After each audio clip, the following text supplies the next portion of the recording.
to the red, to the brown, to the yellow, to the white, to the black, to the Republicans, to the Democrats, to the saints, to the sinners, to the losers, to the winners, to the strong, to the weak, to the bold, to the meek, to the haters, to the naysayers, to the living, to the late, to the unsung, to the great, to the seers, to the Moors, to the rich, to the poor. Salutations, brothers and sisters. I am Orapotist Maximus, orator, poet, and activist. First, giving honor to God. It is my custom to open up with a word of prayer. I hope you don't mind, or think it inappropriate, or consider it robbery that I do so. In the Holy Bible, the book of Malachi, the book asks the question, will a man rob God? Will a man rob God? Yet we rob him every time we exclude him from our affairs. We rob him every time we're so quick to receive the praises of men, rather than deflecting, redirecting the praise, the glory, the honor, the worship to him alone, which praise, glory, honor, and worship is due. Prayer. O Almighty God, creator of the heavens and the earth, have pity upon thy people. Extend thy hand, thy benevolent and merciful hand to these thy children. Help the hurting, the feeble, of the likes of which there is no equal, who in your infinite wisdom will become a chosen people. Yes, a stone, a tried stone, a precious cornerstone, the stone that the builders rejected. For you are not a God who cannot be touched by the feelings of our infirmities. Like David of old, I pray, hear my cry, O God of my righteousness. Help the discarded, the brokenhearted, the downtrodden, and all those seemingly forgotten. Now I pray for my people, my brothers and sisters, the black man and the black woman, caught up in the hills and hells of North America. I pray that you would restore us to our original and proper place of greatness, grandeur, and glory. Pray that you would greatness, grandeur, and glory amongst the people of the earth. Pray now that you would restore. This is our hope. This is our petition. This, O Lord, is our prayer. In the name of the Most High God, the beneficent, the merciful, and in the name of all the strong black freedom fighters, I come to today as a modern day black nationalist, poet, freedom fighter, fighting for the freedom, the justice, the equality of our people. Yes, I'm here today, but not as some prophet, no sage, no rabbi, no priest, but a poet, a voice, articulating the hurt and the pain of the suffering masses of our people who are not moving forward. A poet, but not just any poet, but one who would rise to the call of service, the beckoning of a generation. Yes, I'm here today as a servant of an awesome God and a servant of an awesome people.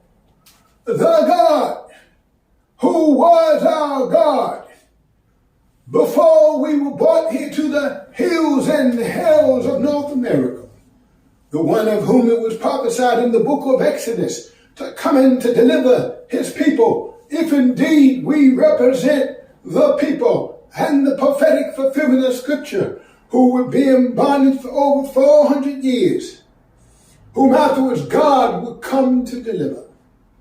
Yes, brought here to America on the belly of slave ships, ships filled with dung and disease. They packed us in like sardines, traded us for made sugar cane and coffee beans. The despised and rejected, our people, robbed of our names, robbed of our language, robbed of our history, robbed of our culture, our folk ways, our moral ways, our religion. Look at us. We have adopted the religion of our slave masters, and the proof of that, we have bowed down to worship the image of a lily white Jesus, even up until today,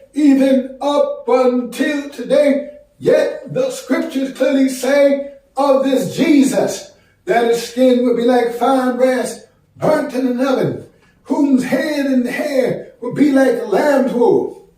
Not some impostor, pale-faced, blue-eyed, stringy, blonde-haired, pasteurized, homogenized white Jesus of Hollywood. So listen up, all you listeners. Today I've come to take no prisoners. I come in the spirit of that strong black Muslim minister, Malcolm X, El Hajj Malik, El Shabazz. Not some foot-shuffling, boot-licking, pastor preaching, turn a non-violent cheek, modern-day Uncle Tom, escaped preacher with some pie in the sky somewhere in the sweet by and by, lullaby preachers rocking our people to sleep. So I write this poetry to wake us up. First of all, I want to say thank you. Thank you for coming on out and braving the elements. I want to say thank you. Thank you for those responsible for making this event possible. I want to say thank you for your financial support. I want to say thank you for joining me in the struggle. If my memory serves me correctly, I believe it was Frederick Douglass who said, and I quote, "If there's no struggle, there is no progress. Those who profess to favor freedom, yet deprecate agitation, are those who want crops without plowing the ground. They want the rain without the thunder and lightning. They want the ocean without the sound of its awful waves. The struggle may be a moral one. The struggle may be a physical one. The struggle may be both moral and physical, but there must be a struggle. For you see, power concedes to nothing but demand. It never has. It never will." Frederick Douglass, 1857.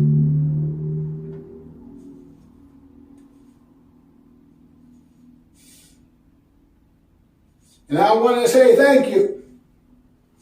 Give a special shout out to the conscious community. Black power, black power. I want to say thank you for your tireless work, your compassion, your sacrifice and service, your dedication to the elevation of the suffering masses of our people who are not moving forward. I want to say thank you. Thank you for your tireless work. Thank you to the masses of our people,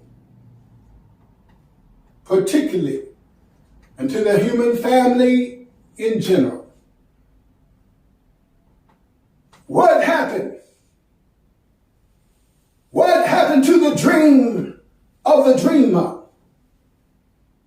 What happened? What happens to a dream deferred? Does it dry up like a raisin in the sun? Or does it fester like a sore? Then run?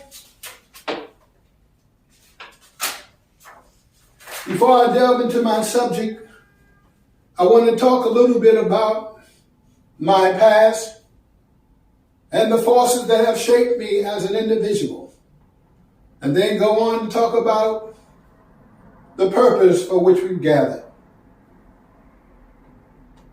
My story is a bittersweet one. It is the story of a hero's journey. It is the story of a life burdened with mental anguish, yet the inevitable and ultimate triumph of the human spirit. As a young man, I was being groomed for the work of the ministry. I was a born-again Christian in a mega church. It was nice. I was baptized twice, had a beautiful Christian wife and 2 lovely kids, and I did all the things a good deacon did. I had 2 cars and lived amongst the beautiful apartment amongst the cherry blossoms. Everything was great. But like the fickle winds of uncertainty, life began to blow. A chain of events underwent. After a serious altercation with church leadership that led to my expulsion, my dreams of becoming a minister of the gospel of Jesus Christ were seemingly thwarted. My wife left. My self-esteem robbed, and I lost the steady job that I used to support my young black family. Within a 3 months period of time, life began to take its toll. I found myself having landed at the tender age of 27, having landed in the psych ward of the St. Elizabeth Hospital.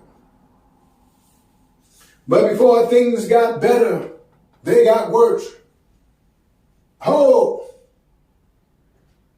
the tumultuous years that followed. My only comfort were the pills I swallowed. Not for a day, not for a week, not for a month, but for years I had to shoulder the fact that I was diagnosed with bipolar. Through the madness, misery, and strife, I even tried to take my own life.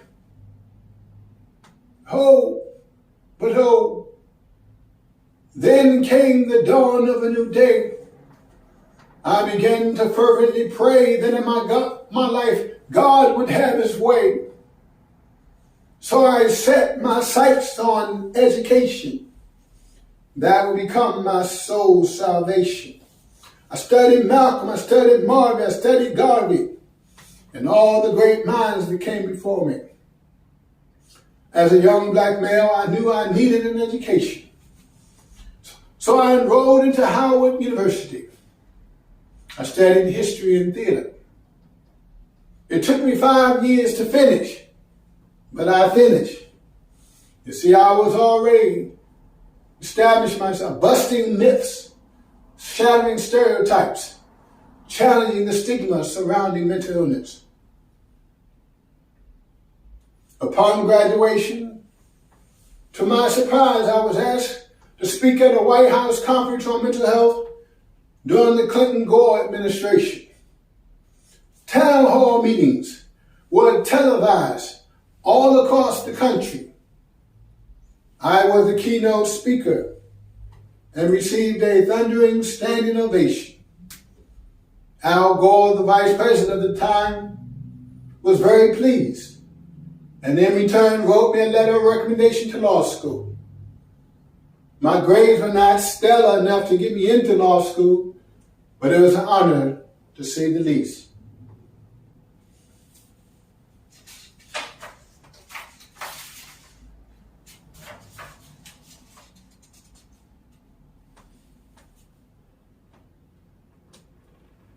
Later in life, I still battled with depression, but I would begin to accomplish some of my goals. I would become a published author, a local television producer, playwright, poet, activist. I wrote short stories, I produced short film. I was interviewed regularly by reputable television and radio stations. Reputable television and radio stations. I spoke consistently at church, civic, political, and social functions. Serving the elderly, helping the homeless. I worked closely with Gary Clark, Senior, for Pep Rally Peace in the Streets, providing much needed school supplies and food to the homeless. Over the years, I wrote the documentary series, The Urban Diary, Prominent Speeches of an American Griot.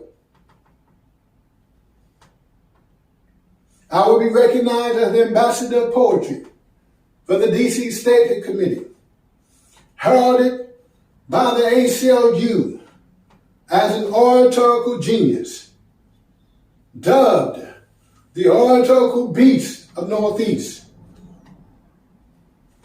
I work closely with strong black leaders like the attorney Malik Zulu Shabazz and the Movement for Black Power. I am a registered member of the Nation of Islam. I also acted. I landed a small role in Russ Parr's major motion picture, Something Like a Business. Working with actors like David Allen Greer and Kevin Hart. Over the years, I would matriculate from a dapper and debonair poet into an aspiring, charismatic black nationalist leader.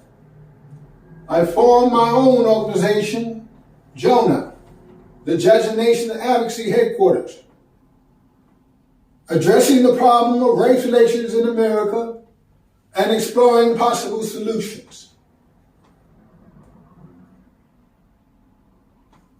In 2022, I officially changed my name from Stephen Silver to Orapotist Maximus, which means the greatest orator, poet, and actors. When my psychiatrist heard that I had changed my name, she told me she laughed for a half hour. She said she wanted me to come in for a special session so that we can tweak my medication. My name is pronounced Orapotist Maximus. My buddies call me O. The ladies call me O. I didn't come out here to hear myself pontificate. I came out here to encourage, inspire, perhaps even motivate. I am not an entertainer. So you see, I didn't come out here for the applause, the cheers. I didn't come out here to play or tickle your ears. For you see, the stakes are too high. The situation too dire. How people are suffering this very hour. So I've come to speak truth to power. Oh, I pray that I may speak with the eloquence of Dr. King, to speak with the militancy of a Malcolm, to speak with the courage of a Sojourner, to speak with the ferocity of a Nat Turner. Now I draw strength for the moment from Langston Hughes, from Paul Laurence Dunbar, from Dr. Mangelo, and all my former fellow poets. And to my enemies, I want to say thank you. I want to say thank you personally for coming out and taking this butt whooping personally. But in the words of Jane Bowen, oh, America, I'm not your Negro. I don't scratch, I don't itch. I don't dance if I don't like the music. I march to the beat of a different drum. I'm self-determined, self-actuated, self-motivated. I don't fit your stereotype. I don't smoke. I don't drink. I don't use drugs. I have absolutely no need to smoke the weed. I'm a Superman. I have testicular fortitude. I don't budge. I don't bend. I don't chase women and I don't chase men. I'm not a gangbanger.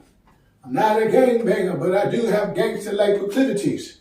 I've learned not to shoot from the hip, but as a part, I've learned to shoot from the lip. Is everybody all right? Is everybody good? Let's continue. I want to talk to you a moment on an idea that I call the Jonah Project.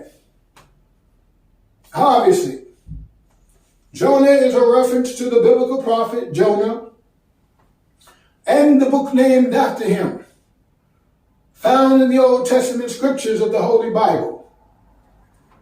America, why America? Unfortunately for you, contrary to popular belief, Jonah is not a fictitious account. Jonah is not some fairy tale or some fable or mere fabrication of man's imagination. Jonah is a real account of a real prophet, of a real fish, of a real God, of a real nation like America that finds itself in real trouble. This book, Jonah, is a test. It is an example. It is a warning to all would-be nations that would find itself in the crosshairs of the judgment of God. Having said that, I want to quote just a few verses from the book of Jonah, just enough to give you an overview. Now the word of the Lord came unto Jonah, saying, Arise, go unto Nineveh, that great city, and cry against it, for its wickedness has come up before me. But Jonah arose to flee to Tarshish from the presence of the Lord. And the Lord prepared a great wind in the sea, and there was a mighty tempest in the sea, so that the ship was broken. And the Lord prepared a great fish to swallow up Jonah. And Jonah was in the belly of the whale, the belly of the fish, 3 days and 3 nights. And the word of the Lord came, and the Lord spake unto the fish, and the fish vomited out Jonah onto the dry land. And the word of the Lord came unto Jonah a second time, saying, Arise, go unto Nineveh, that great city, and preach unto it the preaching that I bid thee.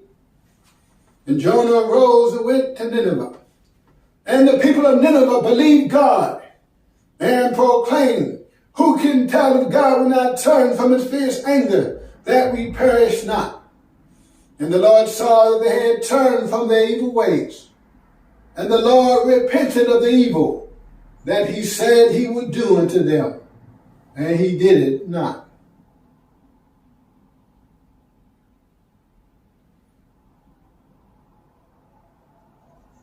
The Jonah Project is a test and testament to the current state of the hearts and mind of white America. Its simple objective is to give white America the opportunity to be on the right side of history, to reconcile the present with the past, to reconcile the harsh history of African American chattel slavery in this country and its present day ramifications and repercussions on black life. Also, to focus on the plight and disintegration, but more likely the disintegration of the Native Americans, the indigenous people of this continent. In short, my goal, my mission is to build a coalition of all people, black, brown, red, yellow, and white, striving for the survival of diverse groups. As a moral leader, it's my job to advocate. Bring awareness to what I feel to be God's judgment on America and what she must do to be saved, if indeed she can be saved at all. America, white America, you owe a debt, a karmic debt, and now it's time for you to pay the piper. America has failed us. All of her institutions have been poisoned and contaminated by racism. The political system, the justice system, the educational system, the police system, and even the religious system. Again, what we're facing is the fruit and failure of American society. The ugly and terrible condition that we find our people in is a direct result of the legacy of institutional racism in America.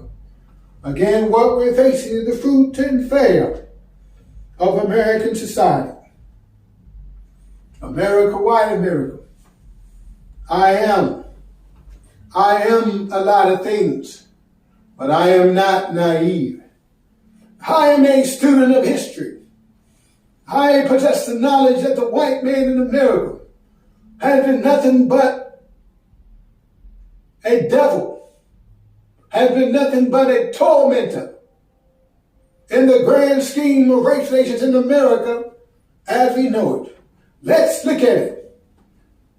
Slavery, civil war, segregation, subjugation, discrimination, police retaliation, mass incarceration, gentrification. Let's look at it. America, white America, you have a history of being kidnappers, rapists, racists, robbers, liars, lynchers, intimidators, and murderers. I can go on and on down the list. You fit the description of a true terrorist, but you're nothing but a band of punks, a band of bums, cowards, hiding behind masks, riding horses, brandishing rifles, and carrying torches. You know good, peckerwood, redneck, pot belly, gun-toting, tobacco-chewing, smoking, carrying rifles in your laps. You look stupid with those pointed dunce caps. Rebel rousers, burning down poor black people's houses, seething haters, masqueraders, mischief makers, no good bastards, fiendish laughers back, slashes, white crackers, Johnny come lately, overall wear Neanderthal. In spite of the passing of time, you continue to commit your heinous crime. You try to instill our hearts with fear, the militarization of America, the infamous riot gear. And now you unleash upon black folk your modern day weapons, your bag of tricks, police sticks, police dogs, guns with lasers, wands, batons, pepper spray, high voltage electrical tasers. You're the same people, you just go by different names. And killing black folk is still fair game. But what did we ever do to whites? What did we ever do to whites? Except to be black as the darkest night. Now we're experiencing one of the greatest displacement of black folk this nation has ever seen. Still, white America won't complain. And when we talk of reparations, they say go figure. I don't owe nothing, so I'm done, nigger.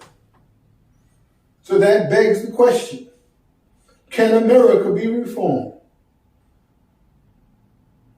The Jonah Project, the Jonah movement seeks to put this issue to rest once and for all. A white people in America, like the wicked city of Nineveh, deserving a final opportunity to make right the wrongs of past generation. America, white America, I'm not your judge.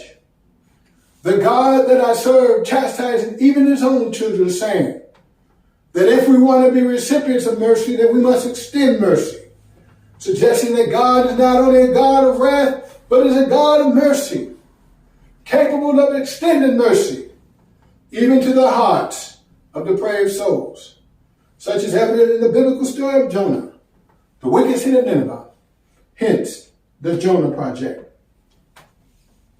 I prayed I prayed and asked God, can there be a reconciliation of the races in America?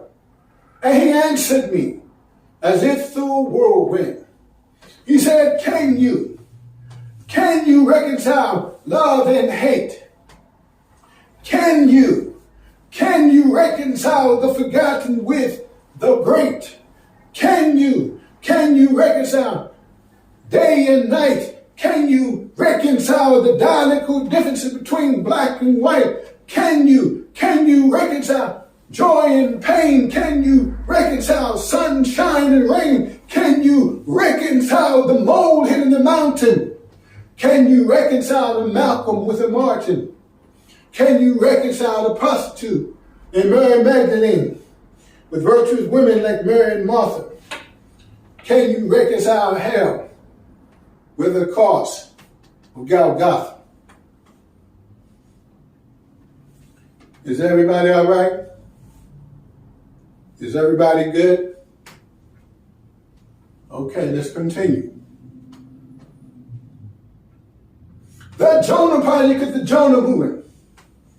It's perhaps the last ditch effort, perhaps the last mass movement in America for the reconciliation of the race. Its aim is to secure the resources of this nation so that so-called minority groups can survive and thrive as independent yet interdependent people. I say interdependent because in some shape, form, or fashion, we're all dependent upon one another.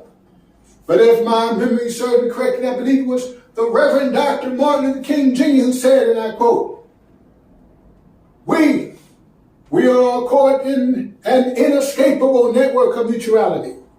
We're tied in a single garment of destiny, and whatever affects one directly affects all indirectly. He said, for some strange reason, I can never be who I ought to be until you are what you ought to be. The rich man can never be what he ought to be until the poor man is what he ought to be. And I would like to add to that white America can never be what it ought to be until black, brown, red, yellow America is what it ought to be. I believe it to be improbable or perhaps even impossible to extricate the presence of so-called minority groups from the fabric of America without destroying it. America, white America, you will be like a wise and prudent doctor who deems it too dangerous to operate, to extricate, for the extrication may prove fatal. I want to make it abundantly clear as an African American, this is no substitute for black nationalism. But you see, I am for black nationalism as a social and political movement, advocating the separation of blacks and whites. I feel that the separation of blacks and whites is not an ideal solution, but it's perhaps the only realistic solution. I'm a realist. I stopped believing in Santa Claus and the tooth fairy a long time ago. I'm a realist. America was created by white people for white people. White America has never been interested in an equal multiracial society. I have come to the conclusion that she is perhaps too greedy to share the wealth of her nation. It has been over 58 years since the Civil Rights Act of 1964. Integration has officially failed. Now there are two Americas, one black, one white, both separate and unequal. But if my memory serves me correctly, I believe it was the Honorable Elijah Muhammad who said, and I quote, that the offer of integration by the white man is a hypocritical trick designed to deceive the black people into believing that their 400 open enemies of freedom, justice, and equality are all of a sudden our friends. Hence, we're back to black nationalism. Not to be confused with white nationalism. For you see, white nationalism espouses a pseudo-scientific false doctrine of white supremacy, coupled with an intense hate for groups such as blacks, Hispanics, Asians, Jews, and members of the LGBT community. If my memory serves me correctly, I believe it was Dr. King who said, we, speaking of blacks, must not seek to satisfy our thirst for justice by drinking from the cup of bitterness and hatred. So you see, I am 100% pro-black, 0% anti-anybody else. I am for the self-governing of black people. I am for black nationalism.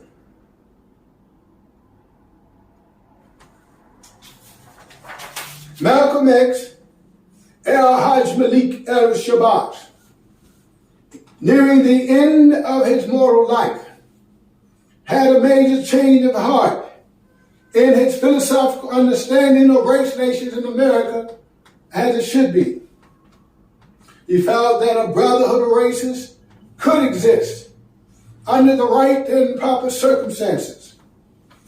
He felt that his demonization or the devilization of the entire white race was logically fallacious.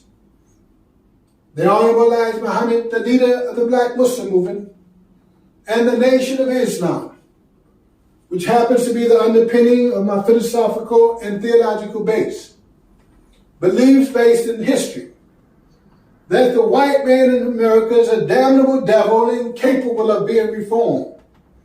But like many who grow in their beliefs, I use the minister Louis Farrakhan himself as an example, have moved towards a more moderate and inclusive belief system. The masses have been attracted to the message of Muhammad. Hence, we're back to black nationalism and my belief in the necessity of the separation of the races if the Jonah Project fails and we're left with no other alternative. If my memory serves me correctly, I believe it was the Constitution that says, and I quote, when in the course of human events it becomes necessary for people to dissolve the political bands that connect us to one another and to assume amongst the powers of the earth the separate and equal station, to wish the laws of nature and nature's God, to declare the causes which compel them to this separation. As an African American male, I'm offended when whites suggest that we, as black, should be the ones to leave this country as a result of this dilemma. I ask the question, why should we, African Americans, or any so-called minority group, should be asked to leave and forsake a so-called new world that we were responsible for creating? I ask the question, why not? What if good whites, if the term itself is an oxymoron, a contradiction in terms, if given the opportunity to prove that all whites is too a fallacious concept? Is everybody all right? Is everybody good? Let's continue.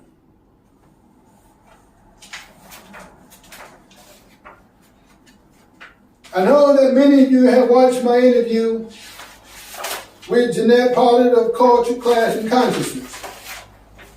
That interview featured my blueprint and outline of Jonah. Again, the Judge of Nation Advocacy headquarters. I want to take this opportunity to set the record straight and to clear up any misconceptions that may have surfaced. First of all, I'm not suggesting or advocating integration.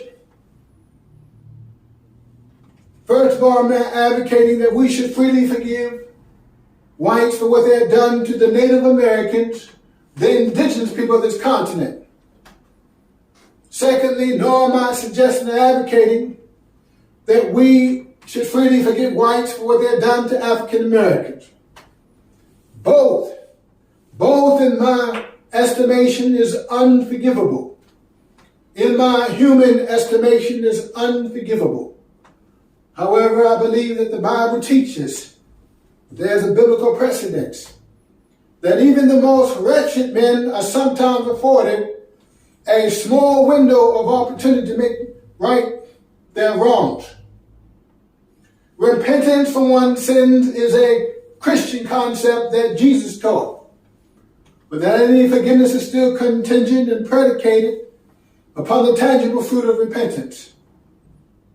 All the Bible scholars agree that we're living in the last days, that we're walking on the very pages of the Bible, and the only thing that stands between America and its ultimate destruction is perhaps a Jonah. Thirdly, now my suggestion advocating integration. What I am advocating the necessity of the separation of the races if the Jonah Project fails. I am for the self-determination and well-being of the so-called minority groups. I am rightfully fearful that if we as blacks continue on this course and do nothing, then we will find ourselves having to make bricks without a straw. We find ourselves being set up for annihilation. This disintegration is the formula for our disintegration. It was Dr. King who suggested that unless we learn to live together as brothers and sisters, or we'll perish together as fools. My qualifications for leadership lies in my untainted love for my people. This untainted love for my people is perhaps the highest criteria for service, coupled with my belief that I'm morally bound to live a life worth emulating. I'm not afraid to speak to whites.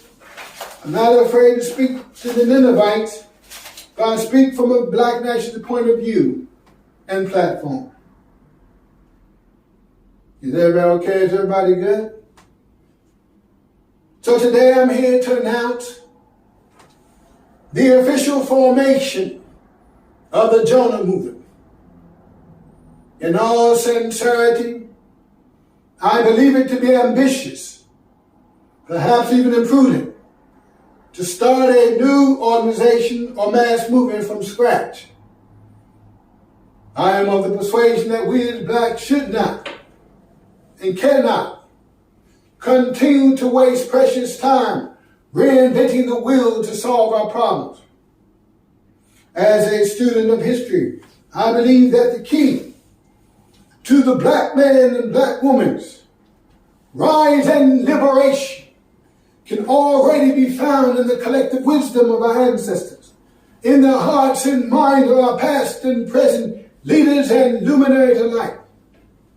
I believe that all of our problems can be solved. I believe that all of our questions are ours for the asking.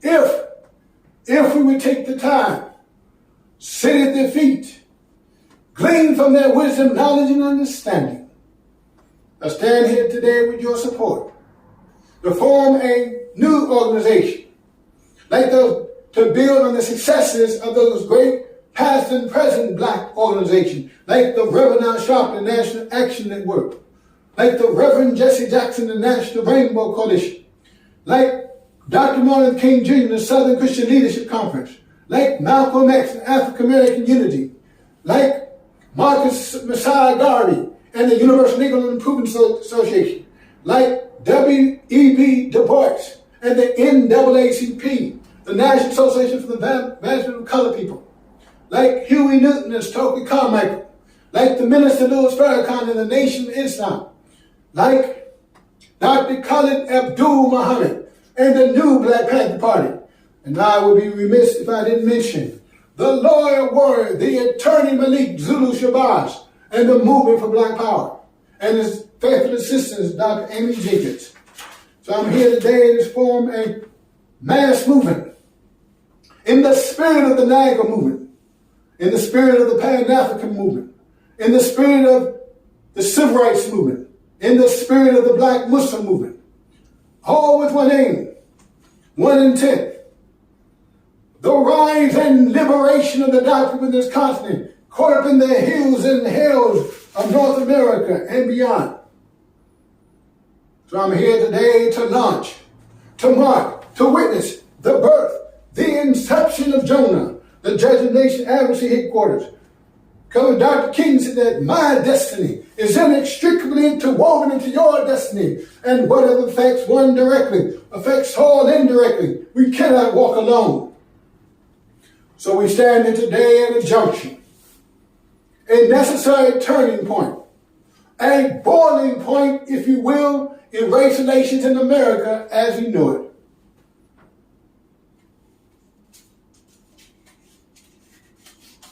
So I ask the question, is America, like the wicked city of Nineveh, the people of Noah, the people of Sodom and Gomorrah, deserving a final opportunity to make right the wrongs of past generation? As a moral leader, I think it only right and proper that every so-called new generation should be afforded a small window of opportunity to make right the wrongs of past generation. America, white America. And when I say white America, I'm largely speaking to the lingering racist element of white people. The stubborn, those whites unwilling to learn from the errors of their ways. Those whites bound and handcuffed, seemingly incapable of severing themselves from the dark traditions of the past. So I'm here to offer America a final proposition: to get right or to get left. To get right or to get left. To get right, I mean to reconcile, restore, and repay. Or to get left, face the immediate separation and relocation and allocation of the doctrine of this continent. Or face the sovereign judgment of God on America. America, white America, you must, I charge you, guilty of the slaying of the Native American tribes. Guilty of committing heinous, ugly, despicable, unprovoked, inhumane treatment of the doctrine of this continent. America, you must repent. 1, you must rebuild the world of this indigenous people. 2, turn to blacks, restore and repay the damage done. This is not a request. This is a mandate. America, white America, we're in a relationship. Not a new relationship, but a relationship that existed since the inception of our nation. A 400-year-old relationship, an abusive, toxic, dysfunctional relationship. This unholy matrimony between the light and dark of this continent has run its course. America, white America, you're like a deadbeat dad, in bed, but not in love. You have laid down to produce children that you're willing to care for. But your law insists, so don't be hypocrites, that if a man lays down with a woman and produces a child, that he is responsible for that child for 18 years until it's come of age. We as blacks are like your children, the offspring of an illegitimate relationship, the fruit of your loins. You bought us, you sold us, you owe us. And if our demands go undone, if our demands go unheard, then this will mean the end of the United States of America as we know it. We, the doctrine of this continent, be forced to form a nation within a nation sensitive to our needs, aims, ambitions, and well-being as a people. To divvy up America, no longer the United States of America, but the divided states of New America, formed of 5 nations: New Native, New Africa, New Asia, New Hispaniola, and New Europe.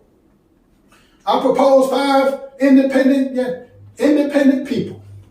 We can do it, black man. We can do it, black woman. A nation of our own. The physical chains that kept us bound are gone, but the psychological chain remains. The psychological dependency upon the white man is the last chain that must be broken. America, white America, I offer you a final solution: to get right or to get left. We can do it, black man. We can do it, black woman. A nation of our own. But we already have the tools for success. But we are already the draftsmen, the craftsmen, the artists, the artisans, the architects, the doctors, the lawyers, the entertainers, the sports people, leaders, thinkers, and theologians. We can produce our own. We need not be like dogs gunned down in the streets of white America. No more strange fruit hanging from the poplar trees. Freedom is sweet, my brothers and sisters, but freedom means sweat. And if we gotta sweat, let's sweat for ourselves. For we stand here today united under one flag. The red, the black, the green flag. Red is for the color of the blood that must be shed for our freedom. Black is for the color of our noble and majestic race. Green is for the color of the beautiful foliage of our motherland. But this gentrification is an act of war, a land grab, like the Native American land grab, intended to lock us out of American society, but we'll simply die on the vine. Relegating poor blacks, poor brown, poor white to ghettos and slums of North America is not an option. America, white America, get right or get left. Again, leaving you is perhaps a foregone conclusion, but you have never, historically or otherwise, done right by our people. And it would be foolish of me to believe that you will change now. So I come to a close. America, white America, when the Son of Man shall come in his glory, and all the holy angels with him, then he will sit upon the throne of his glory, and all the nations of the earth will be gathered before him. And the king shall separate them one from another. And the king shall say to those on his right, come, ye blessed of my Father, inherit the kingdom which was prepared for thee before the foundation of the world. For when I was hungry, you gave me meat. When I was thirsty, you gave me drink. When I was a stranger, you took me in. Naked, you clothed me. Sick and in prison, you came unto me. And the righteous shall say of the king, but Lord, when saw we thee hungry and fed thee? Thirsty and gave thee drink, a stranger and took you in, naked and clothed you, sick and in prison and came unto you. And the king shall say unto them, verily, verily, I say unto thee, inasmuch as you've done it to one of the least of these, my brethren, you've done it unto me. And the king shall say to those on his left, depart from me, ye cursed, into everlasting fire, prepared for the devil and his angels. For when I was hungry, you gave me no meat. When I was thirsty, you gave me no drink. When I was a stranger, you didn't take me in. When I was naked, you didn't clothe me. Sick and in prison, you didn't come unto me. And they shall also say to the king, but Lord, when saw we thee hungry, thirsty, a stranger, naked, sick and in prison, and didn't minister unto thee? And the king shall say unto them, verily, verily, I say unto thee, inasmuch as you've done it not to one of the least of these, my brethren, you've done it not unto me.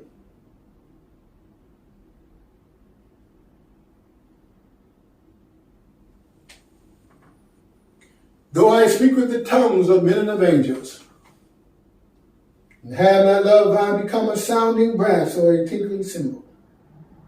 And though I have the gift of prophecy, and understand all mysteries and all knowledge, and though I have all faith so that I can remove mountains, and have not love, I am nothing. Though I bestow all my goods to feed the poor, though I give my body to be burned, but have not love, I am nothing. It profited me nothing. For you see, love is patient. Love is kind. Does not brag, does not boast, is not arrogant. Seeketh not her own. Love rejoiceth not in iniquity, but rejoiceth in the truth. Love bears all things, believes all things, hopes all things, endures all things. Love never fails. But though there be prophecy, they shall fail. Though there be tongues, they shall cease. Though there be knowledge, all vanish away. For now we know in part and we prophesy in part, but when that which is perfect is come, that which is in part will be done away. For when I was a child, I spake as a child, understood as a child, I thought as a child. But when I became a man, I put away childish things. But now we see through a glass darkly, but then face to face. Then shall I know, even as also I am known. Now abideth faith, hope, and love. But the greatest of these is love. And so I conclude America, you're in the judgment of God. As it was in the days of Noah, as it was in the days of Sodom and Gomorrah, as it was in the days of Jonah, the ark. The ark has been shut, and now the rain is falling. Judgment has come, no longer stalling. The earth is flooding. The floodgates of the deep have opened its mouth, and now there's simply no way out. The night has come. No more mirth. As darkness comes and covers the earth, the angels of judgment await. Wretched men stand at the door, having been blinded, looking, searching for salvation, but they cannot find it. Unfinished urban projects, steel girders swaying in the wind, because for the descendants of slaves you made no provision. America, the greatest military the world has ever seen, her armies, her navies, air force, her marines. And now all of her military might is defenseless against this death angel. And now from a thin thread you now dangle. As it was in the days of Noah, as it was in the days of Sodom and Gomorrah, as it was in the days of Jonah, the ark. The ark has been shut, and now the rain is falling. Judgment has come, no longer stalling. The earth is flooding. The floodgates of the deep have opened its mouth, and now there's simply no way out. The night has come, no more mirth, as darkness comes and carpets the earth. I've done a lot of soul searching, I've done a lot of thinking. I've come to the conclusion that we as a people, we just got to continue to press forward. We just got to continue to press forward. But what do I know? I'm just a poet. Thank you.